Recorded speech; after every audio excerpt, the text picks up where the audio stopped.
talk about phasors and why does it matter for AC circuit analysis. So our topic is phasor analysis. Okay, I'm sure AC current that runs in our power system and everywhere else is well known. Still, I'm gonna go and draw a sinusoidal signal. All right. I'm sure you know it, but this is a simple sinusoidal signal. And look, if there is an initial phase, then the sinusoidal signal will be like this, okay? And where this here is the initial phase and this is the magnitude. Now, the conventional way to represent these, guessed it, with a sine function, which is a sine omega t plus phi, where omega is frequency and the rest are previously told, like a is magnitude and phi is phase. Okay,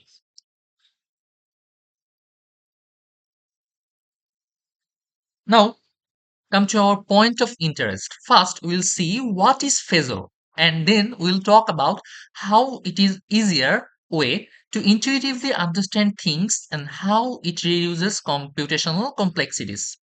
Well, Phazor's written form is simply this magnitude and this angle or phase info. How do we write this? Like this. Here, this is magnitude and this is phase. Okay.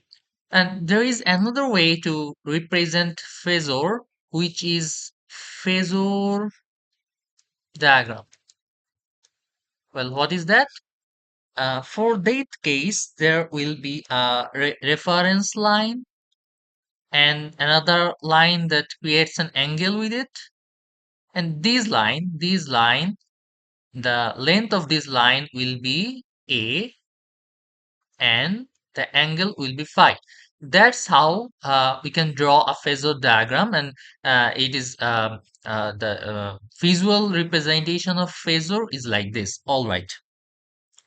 Now, not necessarily that phasor is used only for AC circuit analysis. There is other uses of phasor in complex analysis, but that is not what I'm gonna teach you people now. Okay, let's move on to its importance. For those who don't know the loads in a AC circuit, um, let me give a short review.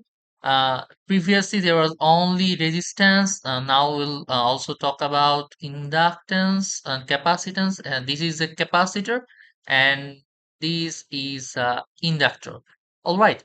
Um, now, we should put together all these in a circuit, and here is a AC voltage source. Let's say there is a resistance, there is a capacitance, maybe there is an inductance, and that should be enough. All right. This is a complete AC circuit with all the loads. Okay. Uh, Now, let me tell this, if the inductive load dominates other loads, which will be the in most of the cases of real power loads, then the current, which is also sinusoidal wave, will lag the voltage. If you don't know what I meant, don't worry, I'll show you in a uh, graph. Don't worry. Here is a sinusoidal wave. Let's say this is voltage, and if the load is inductive, that means the inductance dominates resistance and capacitance. I mean inductance. Sorry, pardon me. This is capacitance. This is inductance. Sorry. All right. If the inductance dominates other loads, for example, resistance and inductance, then the current will lag the voltage. What do I mean by that? The current will be like this. And then we'll say the current lags the voltage by this much angle. Let's say it's phi. Okay. This means the this is voltage and this here is the current. So the current is lagging the voltage, and which will happen when the inductance is more than resistance and capacitance. Inductance dominates. All right, but uh, in Phasor, it is more convenient to look like, for example, uh, if we think this will be in most of the case, the voltage and current have the same phase difference. Then let's say um, we drop the voltage phase information altogether and put it like this with a 0 degree angle. We have considered like this. Okay, means there may have a phase info of voltage, but we have dropped this because the current and voltage have always same phase difference. Then, as the current is lagging, let's say minus alpha. All right. Then this is the voltage, and this here is the current. All right. And this angle is minus alpha. All right. Okay. Now, see, if the inductance is more and more, then the current will lag the voltage more and more. For example, for these inductance, the phasor diagram is like this. Let's say that we increase the inductance here, so the load for these voltage source is more than before. Dominates more than before. Then the current will be like this, even with a more increased angle. This is alpha 1, this is alpha 2, this is I1, and this is I2. So you get it. Like this, when there is more inductance and the inductance dominates other, then we can see it through phasor diagram. And this is the case for capacitance also. Just then the current will uh, lead the voltage. All right. Okay. We have talked about the convenience with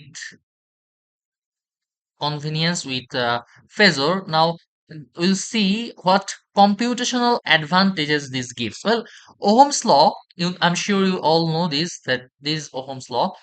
This also applies for AC circuits too. And in this case, the equation would be V equal IZ, where Z is impedance.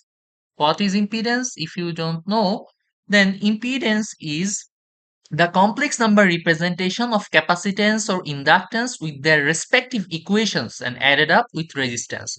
So, if you don't know the equations, look for it.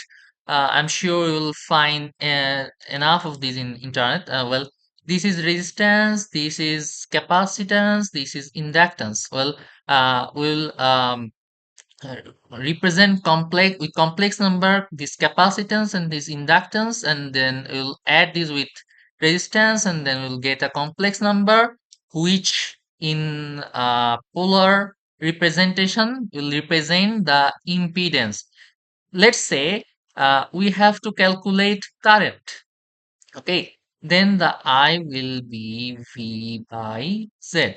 Well, let's say the voltage is given like 120 degree. Well, as I said, if there is phase info of voltage, still we disregard that because the phase difference of current and voltage will always be the same as the load is not varying. Okay, and for example, you have calculated the impedance to be like, for example, let's say 12, 20 degree maybe. Okay. How have we found this? I've said this before, by adding the resistance and capacitance and inductance, and capacitance and inductance will be in complex numbers. Then it's simple calculation. This will be 10. We will divide the magnitudes and subtract the phases. Easy peasy, right? That's how phasors reduces our uh, computational complexities. Okay, that's it for today. And you can always go back to the conventional form. And for this case, it will be 10 sine omega t minus 20 degree. Thank you for today. That's all.